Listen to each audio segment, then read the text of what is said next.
but we are also live on Jackson Educational Access Channel and Channel 17 University of Rio Grande Television. Our podcasts are archived and placed on YouTube for viewing and listening again. Our mission is simple: to promote the University of Rio Grande and its diverse educational programs, to promote the Ohio State University South Centers and its many business technology programs, to promote various small businesses and economic support organizations, and finally, promote Southern Ohio, a great place to live, learn, and enjoy life to the fullest. Our hosts are Jason Winters, Director of the Center for Small Business Entrepreneurship, and Mike Thompson, Instructional Design and Media Services Director, both with the University of Rio Grande, and also Patrick Dengel, Business Development Specialist with the OSU South Centers. Pat, welcome to the show today. Hey, welcome back. It's our a great pleasure to introduce and to feature today Dr. Kenneth Porada. He is the Provost with the University of Rio Grande, Rio Grande Community College, and he has about 3 or 4 hours worth of information that we're going to try to squeeze in to about 30 minutes. And some of the topics, I'll be quite frank with you, I know just a tad about what a provost does. And so he's going to give us a really good understanding of how important a provost is. He's going to talk about some of the colleges and programs that we have here at the University of Rio Grande, as well as some of the new major initiatives and what we are doing with the increase in the rate of college completion. And that I think is an extremely important part. So, Dr. Porada, welcome. It's great having you here. Thank you. Glad to be here. Dr. Porada, why don't you start by just telling our listening audience a little bit about yourself, where you come from, and your background, and how you ended up here in southeastern Ohio with us. Okay, well, I am a native Ohioan and went to Miami University and then got my doctorate at Bowling Green. I worked at a small private up in northern Ohio for 20 years, Heidelberg University, where I was a psychology professor at first, and then... So you're analyzing us now. Absolutely. Well, that's time to go. Yeah. Then I became provost, did that for about 12 years. And then the funny story is when our kids were out of the house and we both turned 50, my wife and I decided to move to California. Very and good. So we moved to the San Francisco Bay Area, and I became a provost at a university out there. A lot of my friends said, you turn 50, you just might buy a red convertible instead, but we moved to California. And I love San Francisco. Yes. And I love red convertibles, so. Even better. So we were out there for 8 years, and then basically what brought us back, and we knew we'd always come back, but what brought us back was the birth of our first 3 grandkids. Wow. Which all happened within 6 weeks of each other. All three? All 3. Oh, wow. We have 2 daughters. One had twins, and the other had a single girl. Yeah, very good. And one's in Columbus and one's in Pittsburgh. Wow. So we were looking for a place that would be within driving distance of the grandkids, and so this fit the bill, as well as its unique characteristics that I'm sure we'll be talking about a little bit was attracted to me also. But yeah, that's how I got here. I thought this funny story would start with you got here. So, what is a provost? And I guess what my question too would be, you're vice president of academic affairs. Yes. Is there a difference between provost and vice president of academic affairs? Yes. The word provost, if you go historically in higher ed, typically there were vice presidents over all the key areas, including academic affairs, but also a VP for finance, a VP for advancement, etc. And then over time, it became more common to have a provost, and sometimes it's the provost and vice president for academic affairs.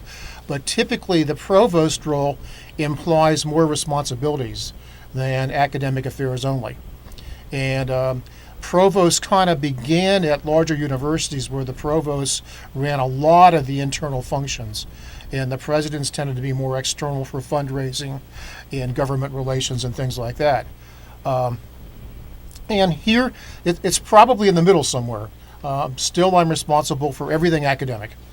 And so that's all the academic programs, all the faculty. I've got 3 academic deans that report to me, and so all of the strategic planning about initiatives and curriculum change is my responsibility. But in addition to that, and that's what kind of distinguishes the provost role, is that I also then have other functions, and different provosts will have different functions, but mine happen to be I'm responsible for enrollment management, that is admissions. I'm responsible for retention. I'm responsible for student life. So the Dean of Students reports to me, and that means obviously all student activities, residence hall functions, all those things. I'm responsible for information technology and in all of its forms, and we've got 3 different distinct areas. One would be the campus computing and networking. One would be what actually Mike Thompson does in instructional support, and another would be what we call MIS, which is really institutional research. The person that collects the data for reports we need for doing assessment, reporting to governmental agencies, those kinds of things. Yeah, it seems like since you've gotten here, you're like a sponge. You've just soaked up all kinds of different responsibilities. Yeah, the president's good at that. Lucky or unlucky. And also, when you within academics, remember it's not just the faculty. It's also the library. It's also the registrar's office. It's also the student advising center, the learning center, and so on. So everything academic falls under that umbrella. Basically everything except like police and maintenance. Yeah, a lot of the internal functions. Yeah. Obviously, the president is the CEO, but presidents are expected to be out there trying to make friends for the institution, trying to raise money for the institution, trying to be influential in state and national kinds of organizations that bring prestige to the university. That's what presidents by and large do, in addition to being the ultimate decider, as George Bush used to like to say. But you have a unique educational system here. You want to talk about the difference in the? Yeah. Well, one of the really interesting things about this school, and it's the only school exactly like this in the country, and I know everybody in this room knows it, is that on the same campus we literally have 2 institutions. We have a public community college that is housed within a private university. And what that does is leads to, first of all, a real diversity of academic programs, everything from 2-year technical degrees right up through master's degrees in business and education and so on. You don't find that at too many schools. It's both a benefit and a curse all at the same time. Well, yeah. The benefit is that from a marketing perspective, you really can. All students that would come here from Ohio in the first 2 years, regardless of whether they intend to stay for a bachelor's degree, pay community college rates. However, they're doing that on a university campus. If you were to go to a community college elsewhere, you don't get the full range of a campus experience. They usually are in just a couple of buildings, whereas we have a full campus with all the different amenities you would expect on that kind of campus. Not to mention having very qualified faculty, PhDs teaching in most areas, and again, you don't find that often at community colleges, so you really are getting that experience at a less expensive cost. However, there are all kinds of other governance and other issues that are really difficult to sort out because you've got very different kinds of faculty on the same campus, for example. And I think one of the problems is that a lot of students get used to that first 2 years of tuition, and they're not used to like a private university tuition when they knew it when they signed on, but they got used to it. Well, I think the school needs to do a better job of marketing the fact that if what you really want is a 4-year degree, and you would have gone to a private institution, and there, many in our area. I think the closest one would be Marietta, but you've also got Muskingum and a number of others, you'd be paying an awful lot more money for that 4-year private degree, whereas here you can still get a 4-year private degree paying 2 years of community college rates. So it's kind of how you market it. It's is the glass half empty or half full? And Right. that's one of our challenges. You also have a satellite school? We have two. Two? We have a center that's fairly large in Meigs County, in Pomeroy, and the last I saw that had between 300 and 400 students there. That is fantastic. And then we also have a smaller site that's newer at MacArthur in Vinton County. So And individuals that start out at the two satellite schools eventually come here, or can you acquire your full degree from? no, well, that's a good question. At present, when we started the Meigs County Center, it really was community college 2-year programs only. We're now offering a limited number of bachelor's degree programs at Meigs, so we're expanding that according to what the market and workforce needs appear to be. Vinton County is still too new. We haven't done that yet, but it could come. It really depends upon the students. And we don't have that many majors there, so we do find a fair number of those students will go 2 years there and eventually transfer here. Well, Get the 4-year degree. I myself feel that every student should enjoy at least one semester or one quarter living in the dorms. It gets you away from the home life. It allows you to live with your peers, Mhm.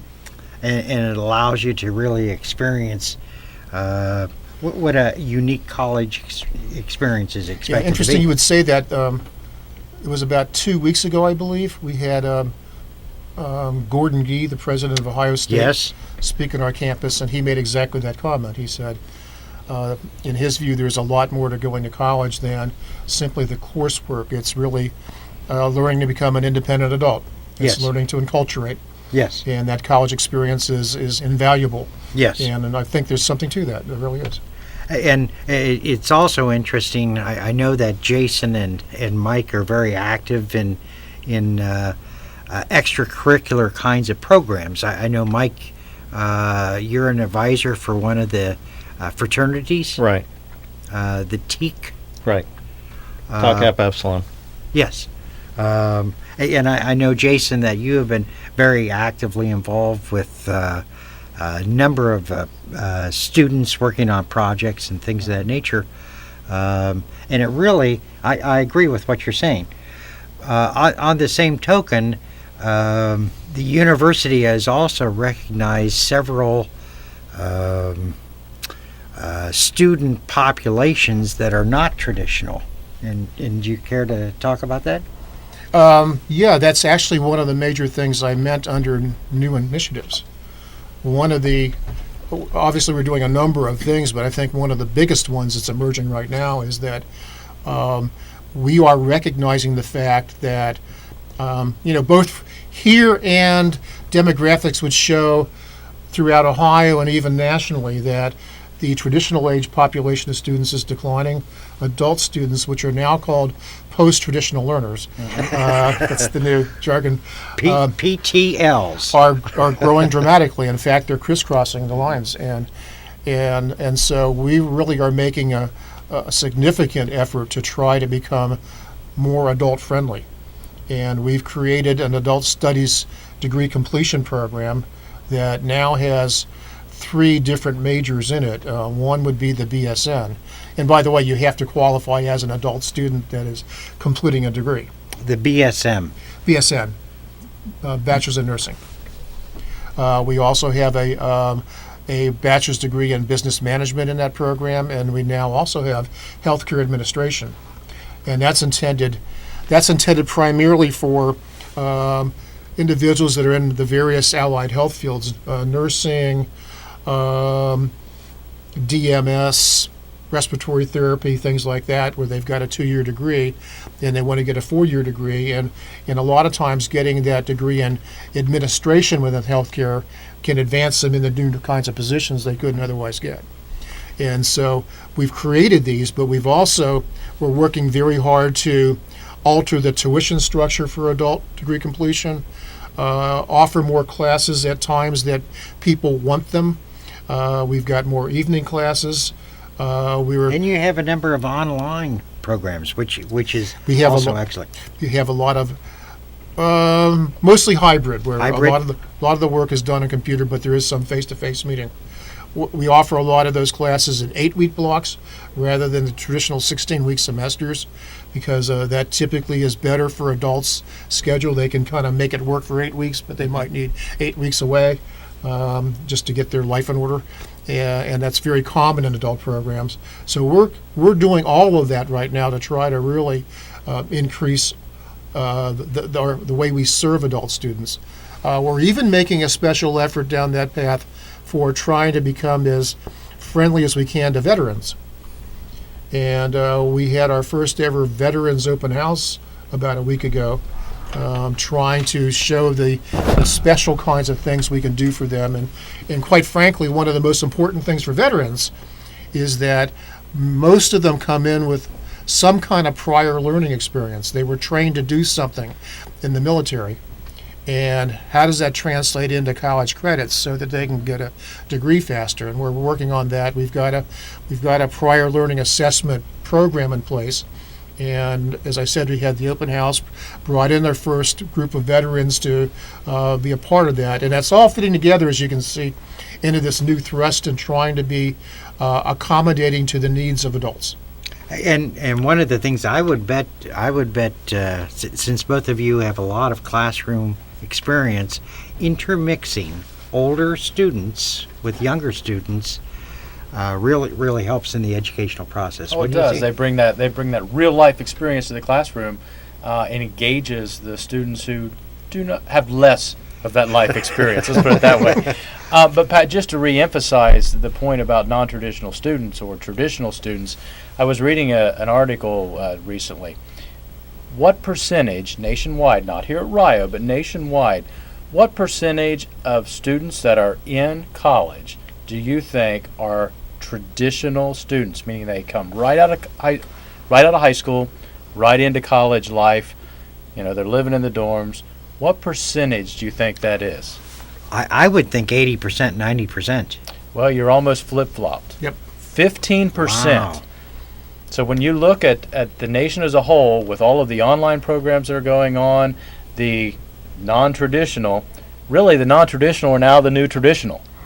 15% Exactly. of that traditional. And even, our thinking is even going beyond what I just said, because it's also true that we typically have close to 2,500 students total here, of which only 300 and some live on campus.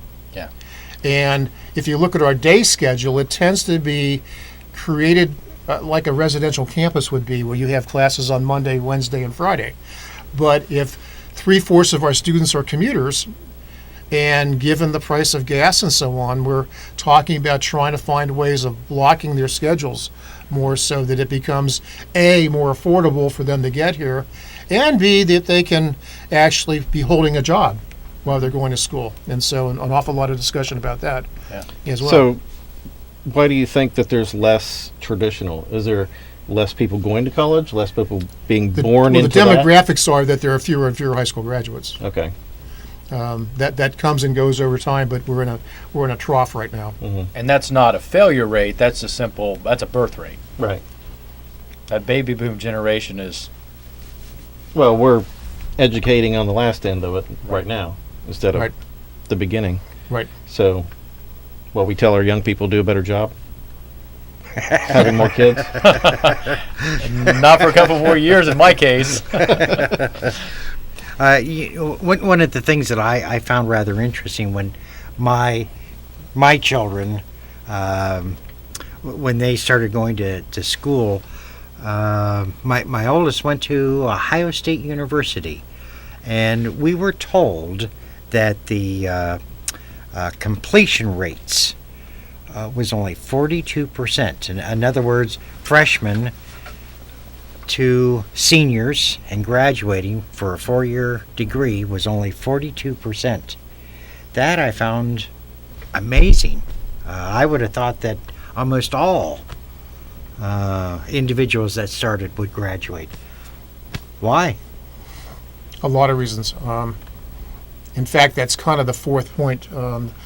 There's an awful lot of emphasis, not just here, everywhere in higher education, about the college completion agenda, because everybody's concerned about the fact that graduation rates are not as high as they should be, and there are many reasons for it.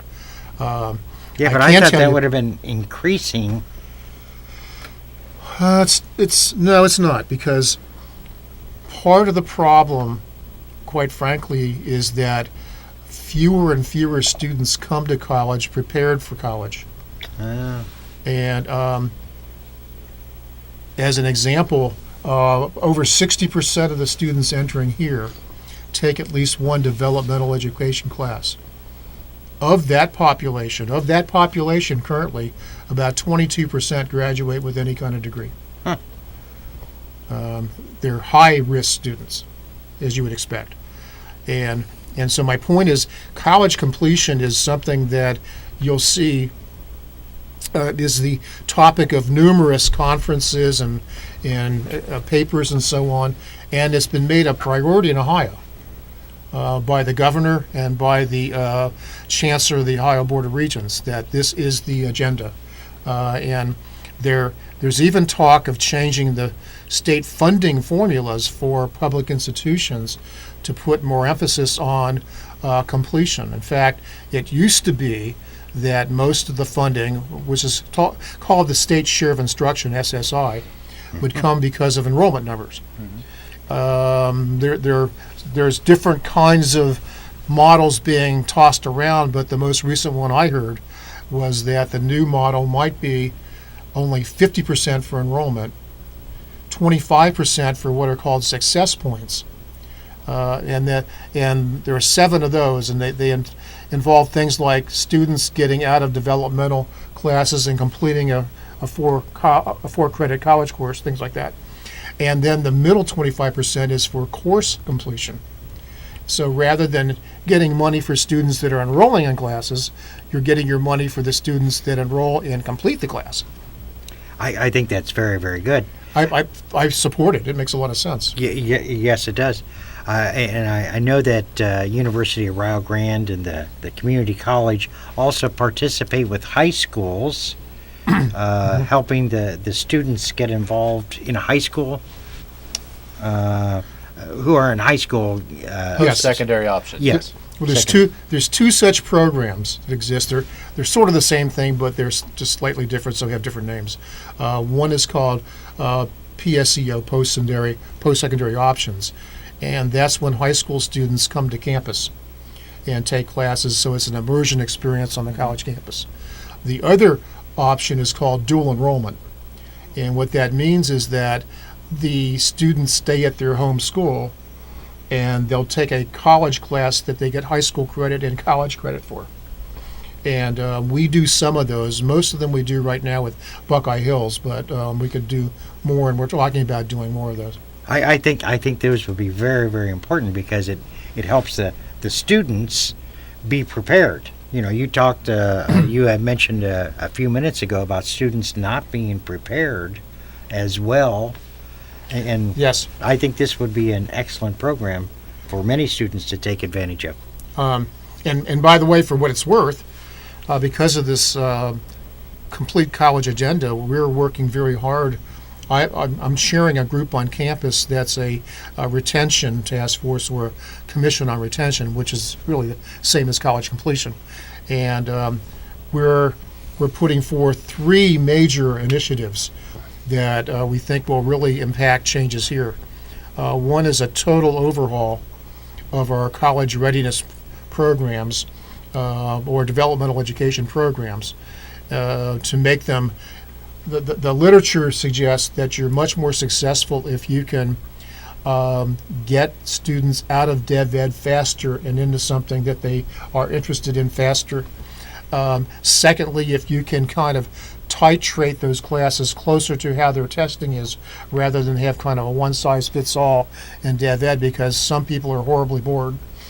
and some people are too challenged if you try to aim at the middle. And so we're moving to having, for example, in English, 3 levels of Dev Ed, one for very low testing, one that's intermediate, and one that's high enough they actually get credit for that, and they also get college for the credit for the college level Comp 101. And that's intended to really provide success, get them out of there for earlier, and get college completion. We secondly are going to be doing major overhauls of our advising system, because faculty are the front line for students, and faculty become aware of if a student is struggling. We've got to make sure our faculty are well trained to advise as well as possible, that we really push the importance of this, and we're going to work on that, along with trying to really shore up an early warning system. And I think that's crucially important.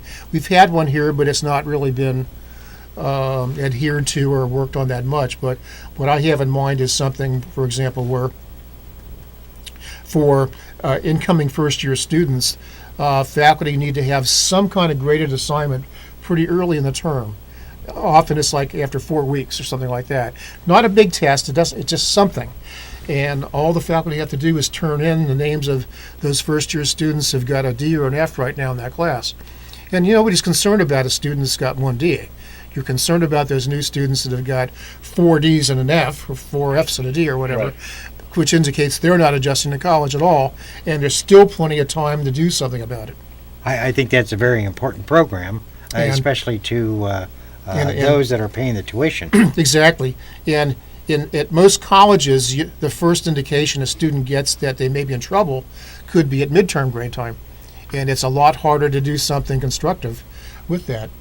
And then the third and final thing we're doing is we are trying to make changes to our first year experience program. And that's our, we have something called LA 101, which is a college adjustment class. We're trying to beef up orientation so that students really understand the expectations, as well as campus life, so that students feel more engaged, because again, all the evidence shows the more engaged students are, the more likely they are to persist. So And we're it's doing a tough lot of big changes. nowadays because people have so many other distractions, whether it's the internet or Facebook or Oh, precisely. all the other things. Um, That keep when we them were in tied to the college, room. when I was in college, you'd have your stereo and a TV, but you still would go to activities all the time. Now, with their laptops and their gaming and so on, students just disappear in the rooms and you don't see them. And it's very difficult to get them involved. And that's why I think what Mike and Jason do, get the kids involved in other kinds of I call them kids, get the young adults. As you shake your cane at them. Young whippersnappers. That's right. Well, with the changing demographics, they're your age that are coming back to school. Oh, great. We only have a minute or so left, and I know we were going to ask some amusing stories, but that'll have to be until the next time we Okay. come back. And the other thing that occurred to me is when we're talking about major initiatives, one of the other things we're trying very hard to do on this campus is to set up programs that enhance the academic climate. And a lot of those have to do with trying to support and celebrate student scholarship that they do with faculty members outside the classroom.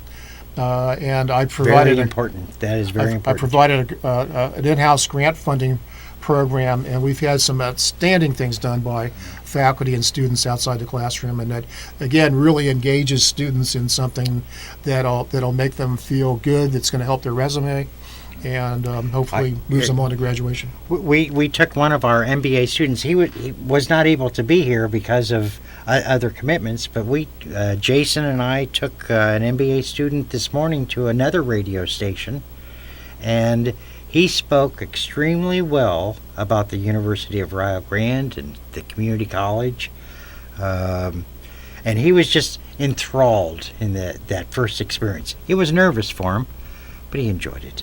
Good. So you're right on when you say about this. Yeah, any educational system or experience is what you make of it. Yes. You get into it, you get out of it what you put into it. Yes.